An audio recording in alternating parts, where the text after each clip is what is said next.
Hello everyone, welcome to Nazia forum. ಇವತ್ತಿನ video GPSTR, HSTR ಮತ್ತು PSTR ಏನು ನೇಮಕಾತಿ ಆದೇಶ ಆಗಿದೆ, ಅದರಲ್ಲಿ ಕನಿಷ್ಠ ಅಂಕಗಳು ಎಷ್ಟು ನಾವು ಪಡಿಬೇಕು, GPSTRನಲ್ಲಿ ಎಲಿಜಿಬಲ್ ಆಗಬೇಕಾದ್ರೆ ಎಷ್ಟು ಅಂಕಗಳನ್ನು ಪಡಿಬೇಕು, HSTRನಲ್ಲಿ ಎಲಿಜಿಬಲ್ ಆಗಬೇಕಾದ್ರೆ ಎಷ್ಟು ಅಂಕಗಳನ್ನು ಪಡಿಬೇಕು, PSTRನಲ್ಲಿ ಎಲಿಜಿಬಲ್ ಆಗಬೇಕಾದ್ರೆ ಎಷ್ಟು ಅಂಕಗಳನ್ನು ಪಡಿಬೇಕು ಅನ್ನೋದ್ರ ಬಗ್ಗೆ ಈ ವಿಡಿಯೋವನ್ನು ಪೂರ್ತಿಯಾಗಿ ಮಾಡಿದ್ದೀನಿ. ವಿಡಿಯೋವನ್ನು ಪೂರ್ತಿಯಾಗಿ ನೋಡಿ, ಇಷ್ಟವಾದರೆ ಲೈಕ್ ಮಾಡಿ, ಶೇರ್ ಮಾಡಿ, ಸಬ್ಸ್ಕ್ರೈಬ್ ಮಾಡಿ ಅಂತ ಹೇಳ್ತಾ ವಿಡಿಯೋವನ್ನು ಇಲ್ಲಿ ನಾನು ಮಾಡ್ತಾ ಇದ್ದೀನಿ. ಆಲ್ರೆಡಿ ನಿಮಗೆಲ್ಲ ಗೊತ್ತಿದೆ, GPSTR, HSTR ಮತ್ತು PSTR ನೇಮಕಾತಿ ಆದೇಶ ಅಂತ ಆದೇಶ ಹೊರಗಡೆ ಬಂದಿದೆ. ಬಟ್ ಇಲ್ಲಿ ನಾವು ತಿಳ್ಕೊಬೇಕಾದಂಥ ಒಂದು ಅಂಶ ಏನಪ್ಪಾ ಅಂತಂದ್ರೆ, ಇದರಲ್ಲಿ ಇರುವಂಥದ್ದು GPSTR ಮತ್ತು HSTR ಮತ್ತು PSTRನಲ್ಲಿ ಬದಲಾವಣೆ ಜೊತೆಗೆ ಏನು ಮಾಡಿದಾರಪ್ಪ ಅಂತಂದರೆ, ಒಂದು ಸಿಮಿಲ್ಯಾರಿಟಿಗಳನ್ನ ಇಟ್ಟಿದ್ದಾರೆ. ಏನಪ್ಪಾ ಅಂತಂದರೆ, ಪೇಪರ್ 1, ಪೇಪರ್ 2 ಮತ್ತು ಪೇಪರ್ 3 ಈ ಮೂರು ಕೂಡ ಏನದಾವಪ್ಪ ಅಂತಂದರೆ ಸೇಮ್ ಪ್ಯಾಟರ್ನನ್ನು ಇಟ್ಟಿದ್ದಾರೆ. GPSTR ಇರ್ಬೋದು, HSTR ಇರ್ಬೋದು, PSTR ಇರ್ಬೋದು. ಹೌದಾ? ಪೇಪರ್ 1, ಪೇಪರ್ 2, ಪೇಪರ್ 3 ಹೌದಾ? ಇಲ್ಲಿ ನೋಡ್ಬೋದು, ಪೇಪರ್ 1 150 ಅಂಕಗಳಿಗೆ ಇದೆ, ಪೇಪರ್ 2 150, ಪೇಪರ್ 3 100 ಅಂಕಗಳಿಗೆ. ಹೌದಾ? ಈ ಮೂರು ಪೇಪರ್ GPSTR ಆಗಿರಲಿ, PSTR ಆಗಿರಲಿ, HSTR ಆಗಿರಲಿ, ಮೂರಕ್ಕೂ ಸೇಮ್ ಪೇಪರ್ ಪ್ಯಾಟರ್ನ್ ಅನ್ನ ಇಟ್ಟಿದ್ದಾರೆ. ಹೌದಾ? ಪೇಪರ್ 1ನಲ್ಲಿ ಬರೋದಾದ್ರೆ ನಾವೇನ್ ನೋಡ್ತೀವಿ, ಇಲ್ಲಿ ಪೇಪರ್ 1ನಲ್ಲಿ ನಾವು ನೋಡೋದು ಅಂದ್ರೆ GK. ಹೌದಾ? ಆಮೇಲೆ ಸೈಕಾಲಜಿ. ಹೌದಾ? ಕಂಪ್ಯೂಟರ್, ಮೌಲ್ಯ ಶಿಕ್ಷಣ ಅಥವಾ ವ್ಯಾಲ್ಯೂ ಎಜುಕೇಶನ್. ಹೌದಾ? ಆಮೇಲೆ ಮೆಂಟಲ್ ಅಬಿಲಿಟಿ, ಅದ್ರ ಜೊತೆಗೆ ಆರೋಗ್ಯ ಶಿಕ್ಷಣ,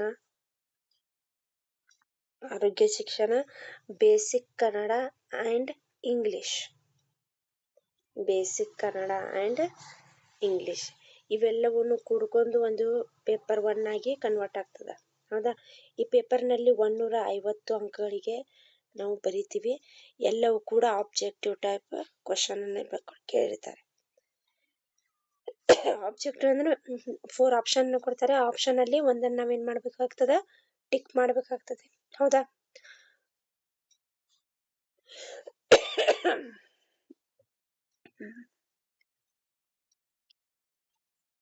ನಾಲ್ಕು ಆಪ್ಷನ್ ಕೊಟ್ಟಿರ್ತಾರೆ. ಆಪ್ಷನ್ ನಾವು ಒಂದನ್ನ ಟಿಕ್ ಮಾಡ್ಬೇಕಾಗ್ತದೆ. So this is a pattern of paper 1. ಇದು HSTR, PSTR, GPSTR ಮೂರಕ್ಕೂ ಕೂಡ ಸೇಮ್ ಪ್ಯಾಟರ್ನ್ ಅನ್ನ ಇಟ್ಟಿದ್ದಾನೆ. ಅದೇ ರೀತಿಯಾಗಿ ನಾವು ಪೇಪರ್ 2 ಬರೋದಾದ್ರೆ, ಪೇಪರ್ 2 ಕೂಡ 150 ಅಂಕಗಳಿಗೆ ಇರ್ತದೆ. ಬಟ್ ಸ್ಪೆಸಿಫಿಕ್ ಸಬ್ಜೆಕ್ಟ್ ಅನ್ನ ಚೂಸ್ ಮಾಡಿ, ಸೈನ್ಸ್ ಇದ್ದವರು ಸೈನ್ಸ್ ಪೇಪರ್ ಬರೀತಾರೆ, ಆರ್ಟ್ಸ್ ಇದ್ದವರು ಆರ್ಟ್ಸ್ ಪೇಪರ್ ಅನ್ನು ಬರೀತಾರೆ. ಹೌದಾ? ಯಾವ ನಮ್ಮ ಸಬ್ಜೆಕ್ಟ್ ಅನ್ನ ಚೂಸ್ ಮಾಡ್ಕೊಂಡಿರ್ತಾರ ಆ ಸಬ್ಜೆಕ್ಟ್ ಪೇಪರ್ ಅನ್ನ ಇಲ್ಲಿ ಬರೀತೀರಾ. ಹೌದಾ? ಸೊ ಇಲ್ಲಿ ಮೇನ್ ಇರಬೇಕಾಗಿದ್ದು ಸಬ್ಜೆಕ್ಟ್ ನಲ್ಲಿ ನಿಮ್ಮ ಕಮಾಂಡ್ಸ್ ಒಳ್ಳೆಯದಾಗಿದ್ರೆ ಮಾತ್ರ ನಾವೇನು ಮಾಡ್ತೀವಿ, ಇಲ್ಲಿ ಒಳ್ಳೆ ಅಂಕಗಳನ್ನು ಗಳಿಸಲಿಕ್ಕೆ ಸಾಧ್ಯ ಅದ. ಸೊ ಇದರಲ್ಲಿ ನಾವು ನೋಡೋದಾದ್ರೆ 50 ಆಬ್ಜೆಕ್ಟಿವ್ ಟೈಪ್ ಕ್ವಶನ್ ಇರ್ತಾವ, ಆಬ್ಜೆಕ್ಟಿವ್ ಅಂಡ್ 100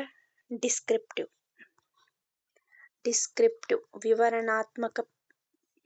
100 ಅಂಕಗಳಿಗೆ ವಿವರಣಾತ್ಮಕ ಬರಿತೀವಿ ನಾವು. ಅಂದ್ರೆ ಕ್ವಶನ್ ಕೇಳ್ತಾರೆ, ಅದ್ರ ಕೆಳಗಡೆ ಲೈನ್ಗಳನ್ನು ಬಿಟ್ಟಿದ್ದಾರೆ, ಅಲ್ಲಿ ನಾವು ಆನ್ಸರ್ ಅನ್ನ ಬರಿಬೇಕು. ಇದು ಆಬ್ಜೆಕ್ಟಿವ್. 50 ಆಬ್ಜೆಕ್ಟಿವ್, 4 ಆಪ್ಷನ್ ಇರ್ತಾವ, ಆಪ್ಷನ್ ಅಲ್ಲಿ ನಾವು ಟಿಕ್ ಹಾಕಬಹುದು. ಹೌದಾ? ಇವೆರಡು ರೀತಿ ಪೇಪರ್ 2ನಲ್ಲಿ ನಾವು ಕಾಣ್ತೀವಿ. ಇದು GPSTR, HSTR ಮತ್ತು PSTR ಮೂರಕ್ಕೂ ಸೇಮ್ ಪ್ಯಾಟರ್ನ್ ಅನ್ನೇ ಇಟ್ಟಿರ್ತಾರೆ. ಹೌದಾ? ನೆಕ್ಸ್ಟ್ ಪೇಪರ್ 3ಗೆ ಬರೋದಾದ್ರೆ, ಪೇಪರ್ 3ನಲ್ಲಿ ಅವರು ಕನ್ನಡ ಅಂಡ್ ಇಂಗ್ಲಿಷ್ ಎರಡದನ್ನು ನೋಡ್ತಾರೆ. 50 ಕನ್ನಡ ಅಂಕಗಳಿಗೆ ಇರ್ತದೆ, 50 ಇಂಗ್ಲಿಷ್ ಅಂಕಗಳು, ಎಲ್ಲವನ್ನು ಕೂಡ್ಕೊಂಡು 100 ಅಂಕಗಳಿಗೆ ಕೇಳ್ತಾನೆ. ಇದು ಕೂಡ ಡಿಸ್ಕ್ರಿಪ್ಟಿವ್ ಇರ್ತದ. ಡಿಸ್ಕ್ರಿಪ್ಟಿವ್ ಮೀನ್ಸ್ ವಿವರಣಾತ್ಮಕವಾಗಿ ಇಲ್ಲಿ ಕೇಳ್ತಾನೆ. ವಿವರಣಾತ್ಮಕ ನೀವು ಉತ್ತರವನ್ನು ಇಲ್ಲಿ ಬರಿಬೇಕು. ಹೌದಾ? ಇದು ಪ್ಯಾಟರ್ನ್ ಚೇಂಜ್ ಮಾಡಿದ್ದು. ಇವನು ಕನಿಷ್ಠ ಎಷ್ಟು ಅಂಕಗಳನ್ನು ಗಳಿಸ್ಬೇಕ್ರಿ ನಾವು? ಕನಿಷ್ಠ ಅಂಕಗಳನ್ನು ನೋಡೋದಾದ್ರೆ ಅವ್ರು ಹೇಳಿದ್ದಾರೆ 35% ಅಂಕದ 35% ನೀವು ಪಡೆದ್ರೆ ಮಾತ್ರ ಎಲಿಜಿಬಲ್ ಆಗ್ತೀರಾ ಅಂತ ಹೇಳಿ.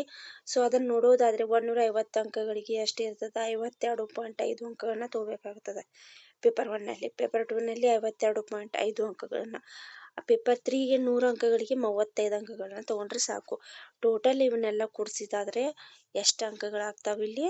ಟೋಟಲು 140 ಅಂಕಗಳು. 140 ಅಂಕಗಳನ್ನು ನಾವು ಪಡ್ಕೊಂಡೇ ಆದಪ್ಪ ಅಂತಾನೆ ನಾವು ಎಲಿಜಿಬಲ್ ಆಗ್ತೀವಿ. ಬಟ್ ಇದರಿಂದ ನಾವು ಜಾಬ್ ಗಳಿಸ್ಲಿಕ್ಕೆ ಸಾಧ್ಯ ಇದೆನಾ? ಇಲ್ಲ. ಹೌದಾ? ನಾವು ಅಲ್ಲಿ ಏನು ಮಾಡಬೇಕಾಗ್ತೈತಿ, 300+ ಅಂಕಗಳನ್ನ ಯಾರು ಗಳಿಸ್ತೀರಿ ಅವ್ರಿಗೆ ಮಾತ್ರ ಜಾಬನ್ನು ಗಿಟ್ಟಿಸ್ಲಿಕ್ಕೆ ಸಾಧ್ಯ ಅದ. ಹೌದಾ? ಸೊ ಟೋಟಲ್ ಅಂಕಗಳನ್ನು ನೋಡೋದಾದರೆ 400 ಅಂಕಗಳಿದ್ದಾವೆ. ಅದರಲ್ಲಿ 300 ಅಂಕಗಳನ್ನು ನಾವು ಏನಾದರೂ ಪ್ಲಸ್ ಮಾಡಿದ್ವಪ್ಪ ಅಂತಂದರೆ ಆವಾಗ ನಾವೇನಾದರೂ ಟಫ್ ಫೈಟ್ ಕೊಡಲಿಕ್ಕೆ ಸಾಧ್ಯ ಅದ. ಹೌದಾ?